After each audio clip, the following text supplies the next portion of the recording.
ನಮಸ್ತೆ ಸ್ನೇಹಿತರೆ, welcome to Shri Om flavours.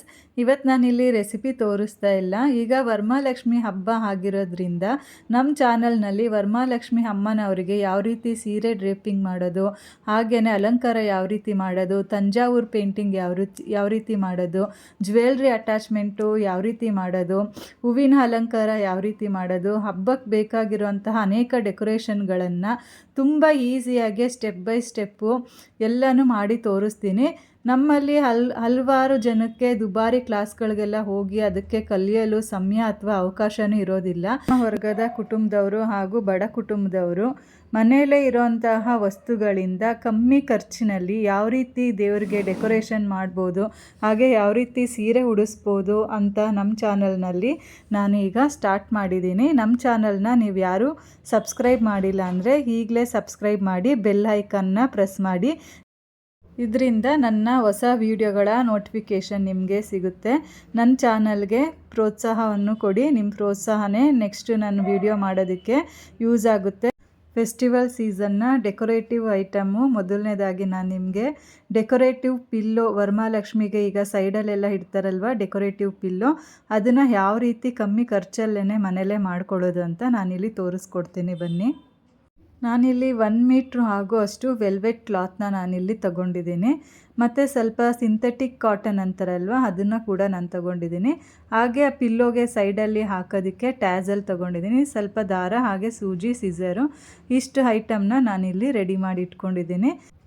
ನಾನು ತೊಗೊಂಡಿರೋದು ವೆಲ್ವೆಟ್ ಕ್ಲಾತು 1 ಮೀಟರಲ್ಲಿ, ಅದರಲ್ಲಿ 1/2 ಮೀಟರ್ನ ಕಟ್ ಮಾಡ್ಕೊಳ್ತೀನಿ. 1/2 ಮೀಟರಲ್ಲಿ ನಾನು ಅದರಲ್ಲಿ 2 ಪಾರ್ಟೇಷನ್ ಆಗಿ ಕೂಡ ನಾನಿಲ್ಲಿ ಕಟ್ ಮಾಡ್ಕೊಂಡು ಬರ್ತೀನಿ. ನೋಡಿ, ಈಗ ಇದು ಫುಲ್ಲು 1 ಮೀಟರ್ ಏನು ಕ್ಲಾತ್ ಇದೆಯೋ ಆ ಕ್ಲಾತ್ನ ನಾನು ನಿಮಗೆ ತೋರಿಸ್ತಾ ಇರೋದು. ಸೊ ಆ ಕ್ಲಾತಲ್ಲಿ 1/2 ಮೀಟರ್ನ ನಾನಿಲ್ಲಿ ಕಟ್ ಮಾಡಿ ಇಟ್ಕೊಂಡಿದ್ದೀನಿ. ಸೊ ಆ 1/2 ಮೀಟರಲ್ಲೂ ಕೂಡ ನಾನು 1/2 ಸೈಡು 1/2 ಪಾರ್ಟು ಕಟ್ ಮಾಡ್ಕೊಂಡಿದ್ದೀನಿ. ಈಗ ಪಿಲ್ಲೋ ಮಾಡೋದಕ್ಕೆ ನಮಗೆ ಮೆಷರ್ಮೆಂಟ್ ಬೇಕಲ್ವ. ನಾನು ಟೇಪು ಆ ಥರ ಯಾವುದು ಮೆಷರ್ಮೆಂಟ್ ಇಲ್ಲ.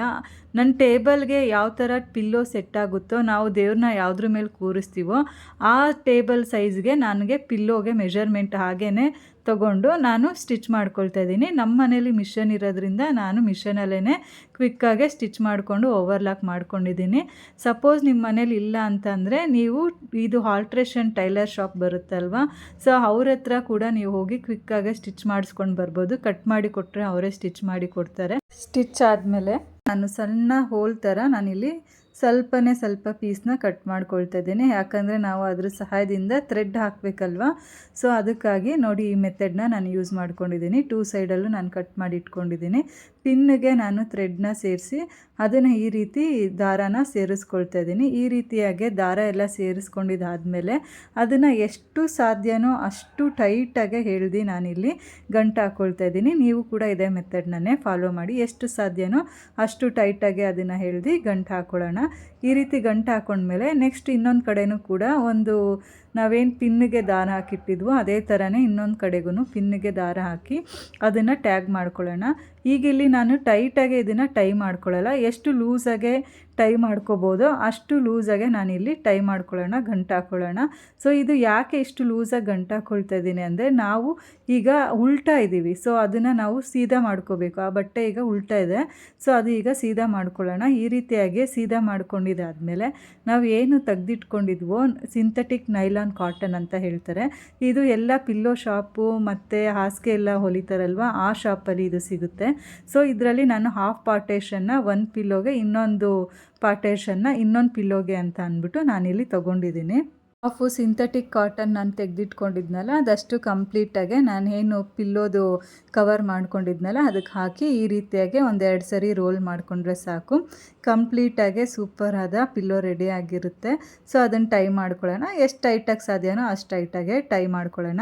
ಈಗ 1 ಪಿಲ್ಲೋ ರೆಡಿ ಆಗಿದೆ. ನಾನು ನೆಕ್ಸ್ಟ್ ಪಿಲ್ಲೋಗೆ ಸೇಮ್ ಫಸ್ಟ್ ಪಿಲ್ಲೋಗೆ ಏನು ಮೆಥಡ್ ಫಾಲೋ ಮಾಡಿದ್ನೋ ಸೇಮ್ ಅದೇ ಮೆಥಡೇ ನಾನಿಲ್ಲಿ ಫಾಲೋ ಮಾಡ್ತಾಯಿದ್ದೀನಿ. ಪಿಲ್ಲೋ 2 ಕಾರ್ನರ್ಗಳನ್ನು ಕೂಡ ನಾನು ಈ ರೀತಿಯಾಗಿ ಸಣ್ಣದಾಗಿ ಒಂದು ಸ್ವಲ್ಪ ಕಟ್ ಮಾಡಿಕೊಂಡು ಹೋಲ್ ಥರ ಮಾಡಿಕೊಂಡು ಅದರಿಂದ ನಾನು ದಾರಾನ ಸೇರಿಸ್ಕೊಳ್ತಾ ಇದ್ದೀನಿ. ಫಸ್ಟ್ ಸ್ಟೆಪ್ಪಲ್ಲಿ ನಾನು ಏನು ಮೆಥಡ್ ಫಾಲೋ ಮಾಡಿದ್ನೋ ಇದನ್ನು ಕೂಡ ಅದೇ ಮೆಥಡಲ್ಲೇ ಫಾಲೋ ಮಾಡ್ತಾಯಿದ್ದೀನಿ.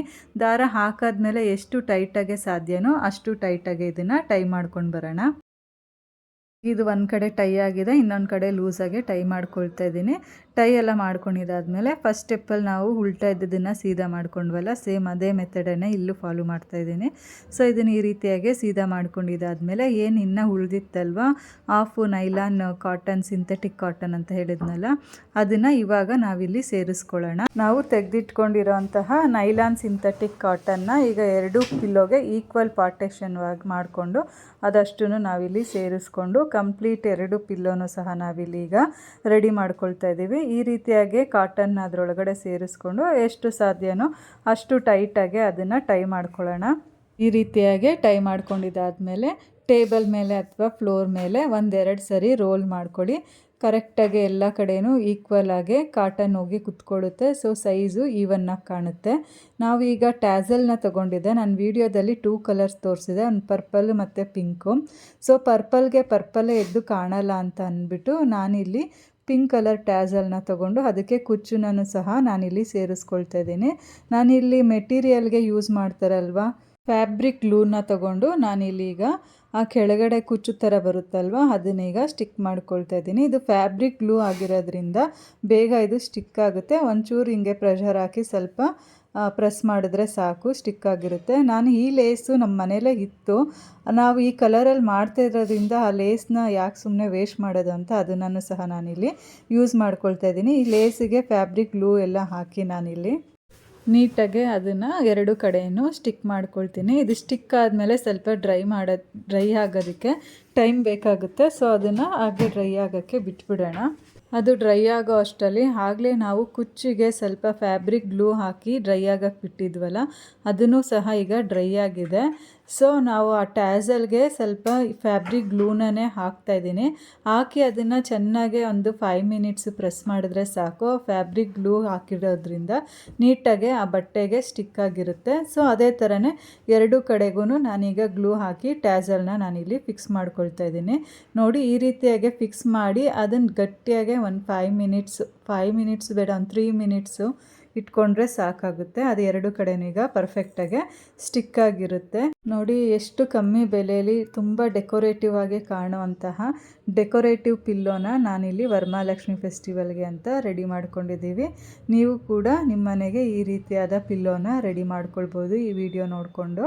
ಇದೇ ಥರ ಕಮ್ಮಿ ಖರ್ಚಿನಲ್ಲಿ ಸೂಪರಾಗಿ ಕಾಣುವಂತಹ ಡೆಕೋರೇಟಿವ್ ವೀಡಿಯೋಸ್ನ ನೆಕ್ಸ್ಟ್ ವೀಡಿಯೋದಲ್ಲಿ ನಾನು ಪೋಸ್ಟ್ ಮಾಡ್ತೀನಿ. ಈ ವಿಡಿಯೋ ನಿಮಗೆ ಇಷ್ಟ ಆಗಿದರೆ ನಮ್ಮ ಚಾನಲ್ನ ಲೈಕ್ ಮಾಡಿ, ಶೇರ್ ಮಾಡಿ, ಸಬ್ಸ್ಕ್ರೈಬ್ ಮಾಡಿ, ಸಪೋರ್ಟ್ ಮಾಡಿ, ಫಾಲೋ ಮಾಡಿ. ಹಾಗೆಯೇ ಬೆಲ್ ಐಕಾನ್ನ ಪ್ರೆಸ್ ಮಾಡೋದನ್ನು ಮರಿಬೇಡಿ. Thank you. ನೆಕ್ಸ್ಟ್ ವೀಡಿಯೋದಲ್ಲಿ ಸಿಗೋಣ.